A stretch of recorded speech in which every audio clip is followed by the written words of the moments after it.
নমস্কাৰ, মই ৰাজীৱ আগৰৱাল, স্মল বিজনেছৰ পৰা। প্ৰথমতে মই জয় অসম বুলি কওঁ। যিহেতু আমি অসমতে আছো, অসমতে ডাঙৰ হৈছো, অসমৰে ল'ৰা হয়। মোৰ এইটো কথা হ'ল কি, মোৰ ইয়াতে ভিৰ হোৱাৰ কাৰণে এইটো কি মোৰ ইয়াতে সকলো প্ৰডাক্ট কমচে কম ৰেটত পোৱা যায় আৰু মেক্সিমাম যোগান ধৰা হয় সকলো প্ৰডাক্ট, আৰু সকলো ব্ৰাণ্ডৰে প্ৰডাক্ট মোৰ দোকানত পোৱা যায়।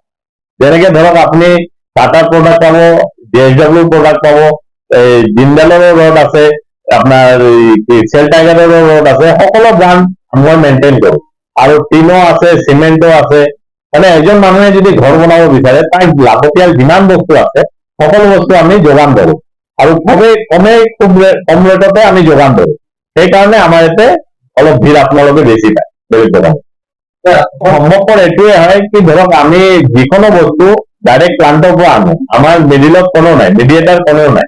ডাইৰেক্ট প্লান্টৰ পৰা পাৰচেজ কৰা হয়, এইটো ডাইৰেক্ট আপোনালোকক সাপ্লাই কৰা হয়।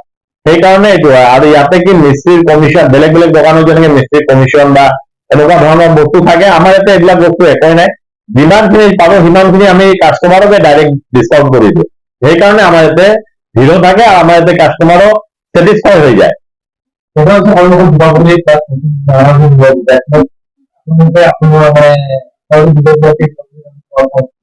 ওচৰতে ফেষ্টিভেল চিজন আছে, দীপাৱলী, দুৰ্গা পূজা, আমাৰ ঈদো আছে। তো আমি সকলৰ কাৰণে এটা সাৰপ্ৰাইজ গিফ্ট ৰখা হৈছে। যি কাষ্টমাৰ আহিব, যি বস্তুৱে মোৰ পৰা লয়, তাৰ কাৰণে এটা সাৰপ্ৰাইজ গিফ্ট নিশ্চয় পাব। সি যিয়ে নলওক কেলে মোৰ পৰা, তাৰ কাৰণে এটা সাৰপ্ৰাইজ গিফ্ট থাকিব।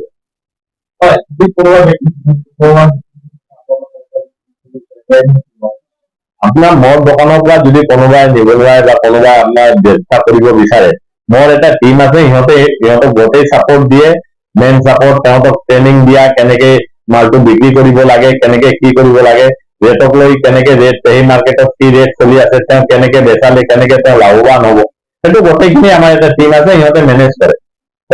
এইটো মই এটা নতুন এটা মই এইটো লৈছো, যাতে জাগাই জাগাই মানে মানুহে দূৰলৈকে আহিব নালাগে বলদ বা চিমেণ্ট ল'বৰ কাৰণে, তেওঁ ঘৰৰ ওচৰতে যাতে সকলো বস্তু পোৱা যায়, সেইটোৱে মোৰ এটা আছে। আৰু হয়, একটা বিল্ডিং বনাওতে সকলো বস্তু পোৱা যায়, ৰড, চিমেণ্ট, টিন, এংগেল, পাট্টি, ৰড, সকলো বস্তুৱে মোৰ ইয়াতে আছে। আপনাৰ নিউজ চাই বা আপনাৰ কথা কৈ যদি দাদাৰ কথা কৈ মোৰ ইয়াতে আহে কোনোবাই, সিহঁতৰ কাৰণে এনেতো আমি ধৰক 15% বা 10% লৈকে ডিছকাউণ্ট দিওঁ। যদি নিউজৰ চেনেল চাই আহে, 20 পৰা 25% লৈকে ডিছকাউণ্ট নিশ্চয় দিম।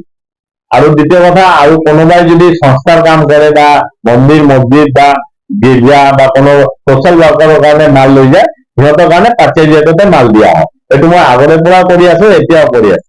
আপোনালোকৰ আশীৰ্বাদ থাকিব, সেইটোৱে আশা কৰিলো। ধন্যবাদ।